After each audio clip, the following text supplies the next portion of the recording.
A door slams backstage in a Japanese concert hall, and for one frozen second, nobody breathes. It is April of 1978, and the roar of 40,000 fans is still ringing in the walls outside, a sound so loud it seemed to shake the building only minutes earlier, rattling the paper lanterns strung along the corridor.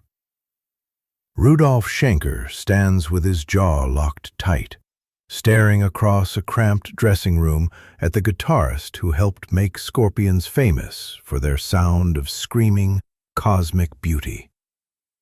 Uli Jon Roth stares back, his eyes wet, his hands still trembling from an encore that left the crowd on its feet, chanting his name until security had to hold the doors.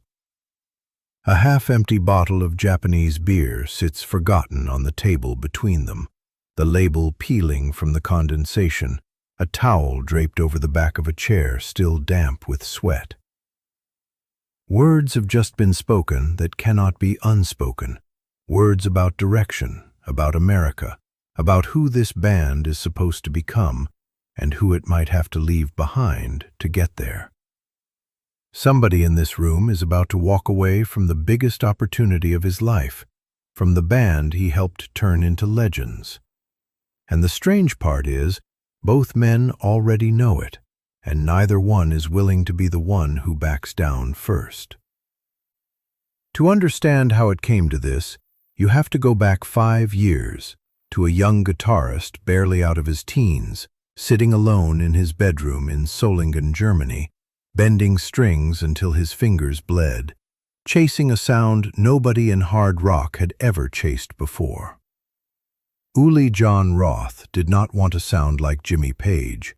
He did not want to sound like anyone. He wanted his guitar to sing like a human voice, to soar into places that felt closer to Bach or to the outer edges of space than to a smoky rock club. He kept a telescope by his window and read about astrophysics between practice sessions, convinced that music, real music, should reach for something as vast as the stars. In 1973, when Michael Schenker left Scorpions to join UFO, the band needed a new lead guitarist, fast. Rudolf Schenker, the band's rhythm guitarist and driving force, had heard whispers about a strange, intense young player from a rival group called Dawn Road. He invited him to jam in a rehearsal space that smelled of stale smoke and old amplifiers. Within minutes, Rudolf knew he had found something extraordinary. Uli did not just play notes, he played feelings.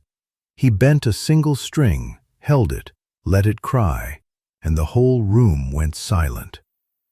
Rudolf offered him the job on the spot, and Scorpions, a struggling German band nobody outside their own country had heard of, suddenly had a secret weapon nobody else in Europe could match. What followed felt, for a while, like a fairy tale.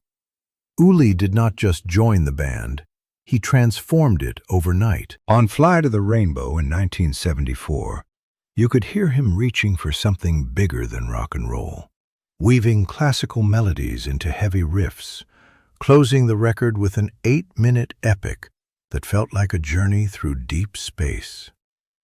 By 1975's In Trance and then 1976's Virgin Killer, Uli had become the band's second voice alongside singer Klaus Meine, his guitar soaring over songs that felt like they belonged to another dimension entirely, all shimmering harmonics and sustained, singing notes that hung in the air like smoke long after the amplifiers fell silent. Fans in Germany, then across Europe, began whispering his name alongside the greatest guitarists alive, some claiming they had never heard a Stratocaster cry quite like his. Rudolf watched this happen with pride, and with something else, too, something quieter, that he might not have admitted even to himself in those years. The band he built, the band that carried his family name, was becoming known first and foremost for another man's guitar. Still, in those early years, the partnership worked beautifully.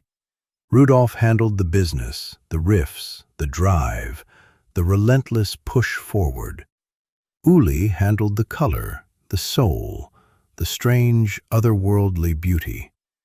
Together they were unstoppable, two halves of a single, restless engine racing toward something neither of them could quite name yet.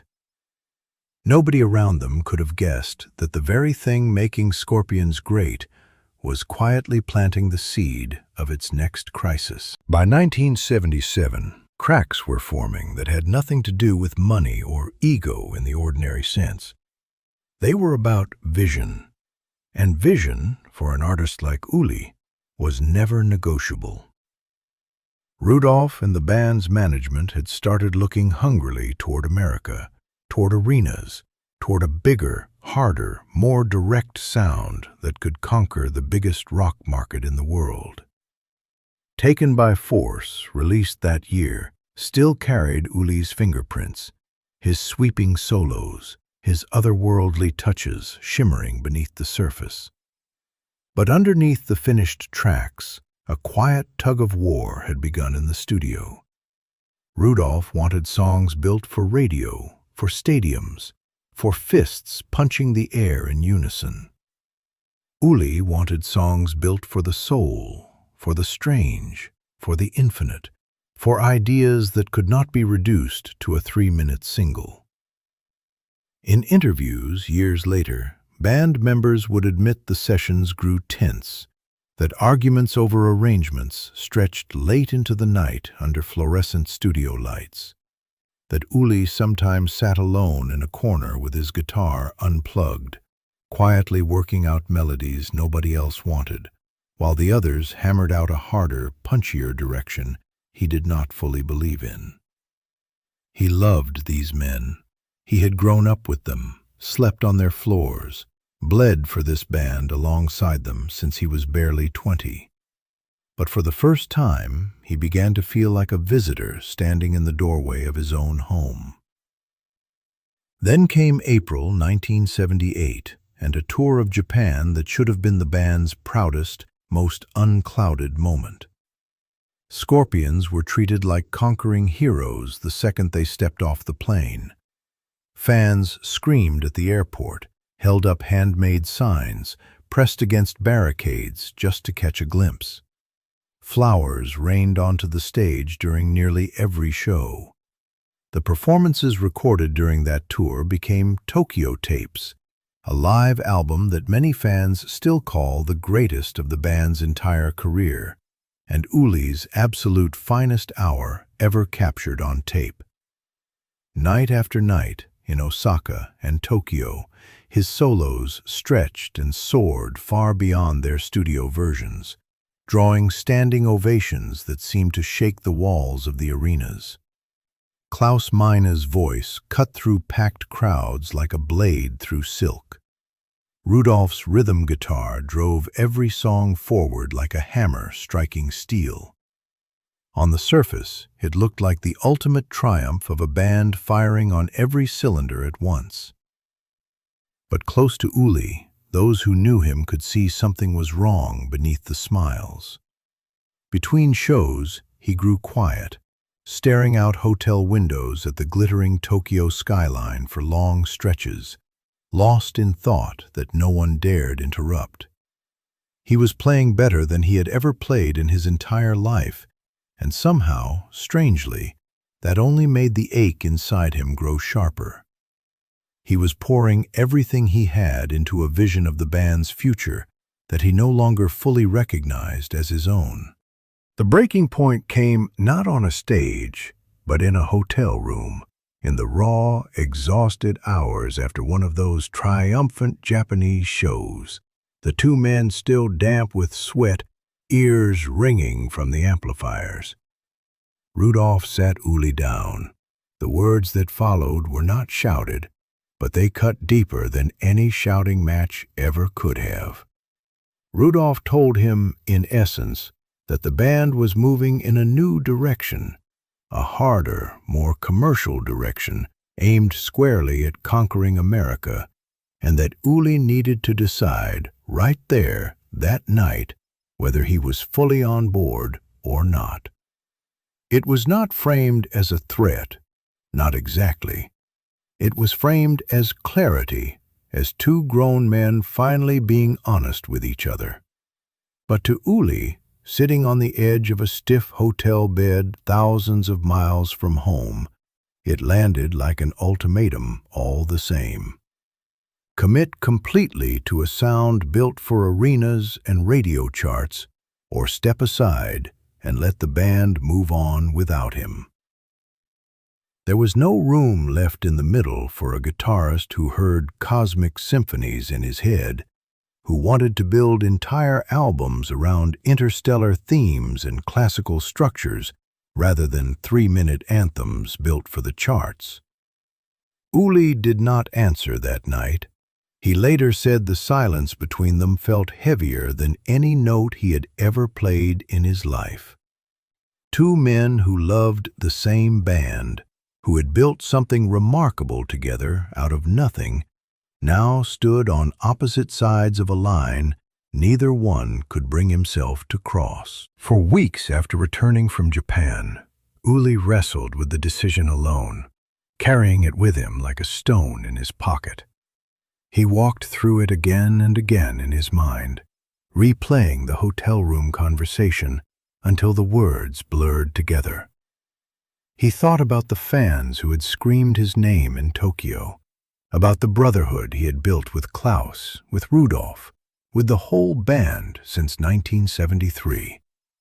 He thought about loyalty, about how much they had all sacrificed together in cramped vans and cheap roadside hotels on the long, hungry way up. But he also thought about the guitar melodies living in his head that this new direction would never make room for, the symphonic pieces, the science fiction imagery, the sounds that felt less like rock songs and more like transmissions from somewhere far beyond the studio walls. Staying would mean playing brilliantly inside someone else's dream, forever borrowing space in a vision that was no longer his. Leaving would mean walking away from the biggest platform he had ever known, from the band that made his name known across 2 continents into total uncertainty. Friends who spoke with him that summer said he barely slept. He would pick up his guitar at 3 in the morning and play alone for hours in the dark, as if the instrument itself might whisper back the answer his own mind could not reach. In the end, it was not anger that decided it. It was honesty.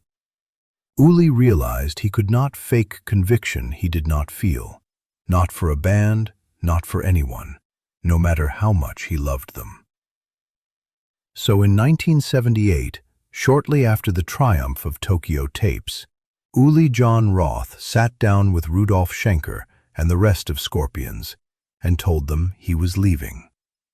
There was no public scandal, no bitter headlines splashed across the German music press, none of the ugliness that so often surrounds a rock band splitting apart at its peak. Those who were in the room that day described something closer to grief than to anger. 2 brothers slowly realizing they had to walk different roads for the rest of their lives. Rudolf, whatever quiet tension had built between them over those final months, respected Uli far too much to fight the decision or beg him to stay against his will.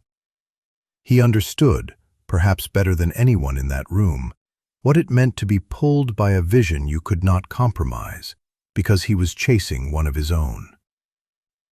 Uli packed up the guitars he had built and modified himself, the ones with the strange, otherworldly wiring and extra pickups that let him coax sounds no other instrument on earth could make, and he walked out of the rehearsal space and away from the band that had made him a guitar legend before he had even turned 25 years old.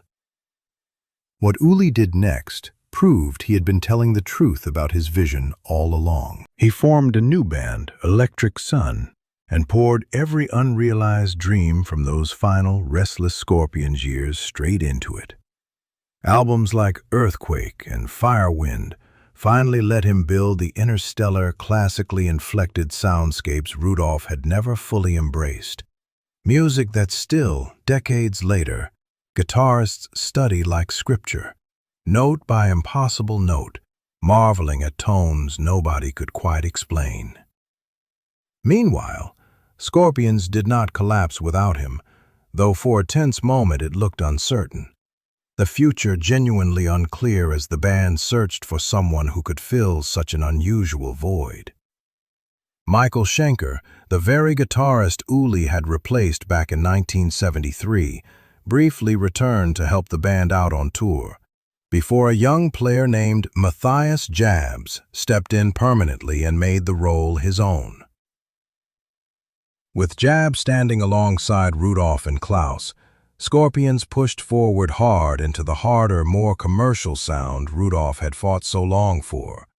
And within just a few short years, albums like Love Drive, Animal Magnetism, and eventually Blackout and Love at First Sting carried them to a level of global stardom that even the glorious Tokyo tapes could never have predicted.